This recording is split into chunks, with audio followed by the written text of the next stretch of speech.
여러분 안녕하세요. 2024년 2월 1일 모닝마켓 리뷰 시작하도록 하겠습니다. 2월 화이팅 해야 되겠죠. 자, 어저께 기준금리에 대한 또 부분을 이슈가 있었고 또 이 부분을 좀 살펴봐야 될 것 같은데, 연준이 기준금리를 5.25%에서 5.5%로 재차 동결했다는 부분이고요. 올해 처음으로 열린 이 FOMC 정례 회의를 마친 이후에 보도 자료를 통해서 기준금리를 현재 수준으로 유지한다고 밝혔죠. 사실 금리가 항상 우리가 중요하게 봐야 될 게 모든 상품의 가격 흐름하고도 긴밀한 또 관계가 있기 때문에 그렇다는 걸 눈을 좀 말씀드리고 있습니다. 그래서 연준은 예상대로 기준금리를 4회 연속 동결한 그런 측면에서 시장에서 금리 인하에 대한 기대가 있었는데 기대에는 확실하게 좀 선을 모습을 보여주고 있습니다. 이 파월 의장 같은 경우에 이례적으로 3월 정책 회의에서 금리 인하가 없을 것임을 직접적으로 발언을 했죠. 그래서 이런 측면에서 새로운 또 충격파가 시작이 되고 있는 상황이다, 이렇게 볼 수가 있고, 이제 정책 전환의 두 번째 마일스톤이라고 할 수 있는 이 양적 긴축 역시도 이게 3월이나 되어야 심도 깊은 논의를 해보겠다는 발언이 나오면서 또 연준의 이 정책 전환 속도가 시장의 예상보다 훨씬 뒤처져 있음을 보여준 측면이 있습니다.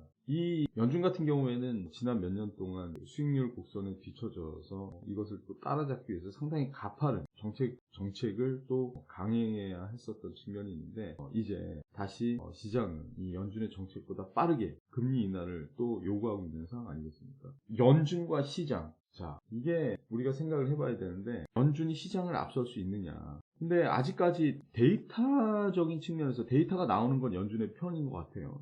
그런 측면에서 봤을 때는 솔직히 금리 인하 할 필요 없다, 이런 느낌이에요. 하지만 이 시장의 어떤 상황이 좀 유동적이고 불확실성이 많은 게 또 경제잖아요. 이번 주 또 이제 고용보고서 발표가 또 될 것이고, 기존에 이제 멘토가 생각하는 것은 단순하게 지금 시장 참여자들이 금리 인하에 대한 그런 염원이 있고 기대가 있지만, 그거와는 다르게 미국의 정책 수뇌부들은 금리 인상 기조를 이미 확고하게 방향성을 선회하고 있고, 미국의 실질적으로 경제에도 다소 타격이 분명히 있겠지만 그런 희생을 불구하고라도 중국과의 패권 싸움에서 승리를 해야 되는 입장이기 때문에 결과적으로는 수년 동안 앞으로 몇 년은 더 기조적인 금리 인상을 진행할 수밖에 없다 라는 부분을 다시 한번 좀 말씀을 좀 드리겠고요. 나스닥이 좀 상당히 좀 심각하다라는 부분. 그래서 저는 이거를 제가 차트를 하나 좀 보고 좀 말씀을 좀 드려야 될 것 같은데, 이게 오늘 굉장히 좀 중요한 어떤